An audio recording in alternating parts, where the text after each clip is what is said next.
किसी भी शादीशुदा महिला के साथ अगर किसी भी तरह की घरेलू हिंसा होती है तो आज का ये वीडियो उनके लिए है। तो चलिए शुरू करते हैं।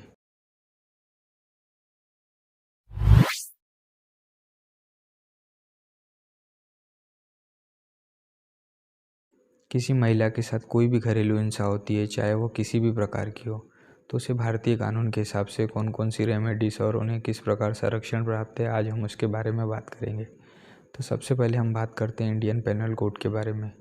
भारतीय दंड विधान में ऐसी कौन सी धाराएं हैं और ऐसे कौन से संरक्षण प्राप्त है। तो सबसे पहले आते हैं 498A पर।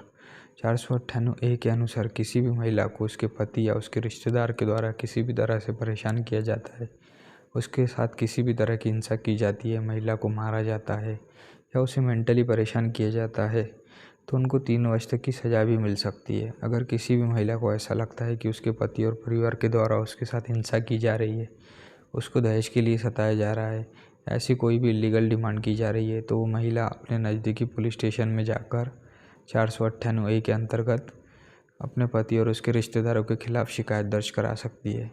अगर इसके बाद अगर किसी महिला को उसके शादीशुदा घर से निकाल दिया जाता है या वो महिला घरेलू हिंसा से तंग होकर अपना घर छोड़ देती है, तो उसे बहुत सारी समस्याओं का सामना करना पड़ता है। उसमें से एक समस्या है पैसों की तंगी। तो महिला कोर्ट से CRPC की धारा 125 के अनुसार अपने पति से मेंटेनेंस भी मांग सकती है। कोर्ट को अगर लगेगा कि वो महिला अपने और अपने बच्चों का पालन पोषण करने में असमर्थ है, तो कोर्ट उसके पति को आदेश देती है कि वो महिला और बच्चे को पालन पोषण के लिए दरमाह इतने पैसे देगा।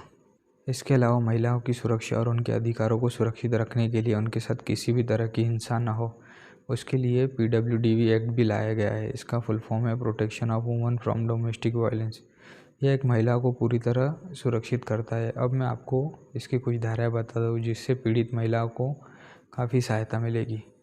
तो सबसे पहले अगर किसी महिला के साथ अगर कुछ भी हिंसा हो रही है, तो मैंने आपको पहले ही बताया कि उसको सबसे पहले पुलिस में शिकायत करनी होगी।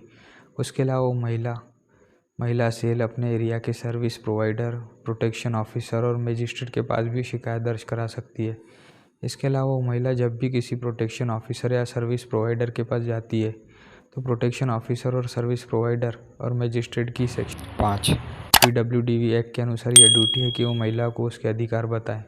अगर उसके पास रहने के लिए घर नहीं है तो उसको शेल्टर होम प्रोवाइड करें। उसके बाद अगर वो महिला अपने लिए कोई एडवोकेट अपॉइंट नहीं कर सकती, तो उसको यह बताए कि वह free legal service authority act 1987 के अनुसार ले सकती है। इसके अलावा उनकी ड्यूटी है कि महिला को बताए कि वह किस तरह से इस एक्ट के हिसाब से रिलीफ ले सकती है। अब इस एक्ट में दिए हुए रिलीफ कुछ इस प्रकार है। सबसे पहले वो महिला किसी भी एडवोकेट या खुद पर्सनली मजिस्ट्रेट के पास सेक्शन 12 के हिसाब से एप्लीकेशन कर सकती है। अब इस एप्लीकेशन में वह महिला एक्ट में दिए हुए एक या एक से अधिक अधिकारों की मांग कर सकती है। अब इसके बाद आते हैं इस एक्ट में दिए हुए सेक्शन 17 के बारे में। तो सेक्शन 17 के अनुसार उस महिला को अपने शादीशुदा घर में रहने का पूरा अधिकार है। चाहे उस घर में महिला की हिस्सेदारी ना भी हो, तभी भी उसे उस घर में रहने का पूरा अधिकार है। अब आते हैं सेक्शन 18 पर। सेक्शन 18 के अनुसार वो महिला मजिस्ट्रेट से प्रोटेक्शन ऑर्डर भी ले सकती है। अब इस प्रोटेक्शन ऑर्डर में किन किन बातों का समावेश होगा, जैसे कि उसका पति या उसका कोई भी रिश्तेदार उस महिला के ऊपर किसी भी प्रकार की घरेलू हिंसा नहीं करेगा। उसके बाद अगर वो महिला अलग रह रही है, तो उसका पति और रिश्तेदार उसकी काम की जगह या उसके निजी घर या बच्चों के स्कूल जाता है, जिससे महिला को परेशानी का सामना करना पड़ता है, तो उस पर भी इस प्रोटेक्शन ऑफ ऑर्डर के हिसाब से रोक लग सकती है। उसके बाद उसका पति या उसके रिश्तेदार अगर महिला से ज़बरदस्ती किसी भी प्रकार से कांटेक्ट करने की कोशिश कर रहे हैं, तो उस पर भी रोक लग सकती है। उसके बाद आते हैं सेक्शन 19 पर। अब सेक्शन 19 के हिसाब से महिला मजिस्ट्रेट से विनती कर सकती है कि महिला की सुरक्षा को ध्यान में रखते हुए वह घर के किसी पोर्शन को महिला के अलावा बाकी लोगों के इस्तेमाल पर रोक लगाए। तो सेक्शन 19 के अनुसार रेसिडेंस ऑर्डर में बाकी घर वालों को उस पोर्शन या उस एरिया में जहाँ पर महिला रह रही है उस पर जाने से भी रोक लगा सकते हैं। इसके अलावा वह महिला सेक्शन 20 PWDV एक्ट के हिसाब से मनीटरी रिलीफ भी कोर्ट से मांग सकती है, जैसे मेडिकल एक्सपेंसेस, ऐसी बहुत सारी चीज़ें जिससे महिला को परेशानी हो रही है, तो ऐसे मनीटरी रिलीफ भी वो अपने पति से मांग सकती है।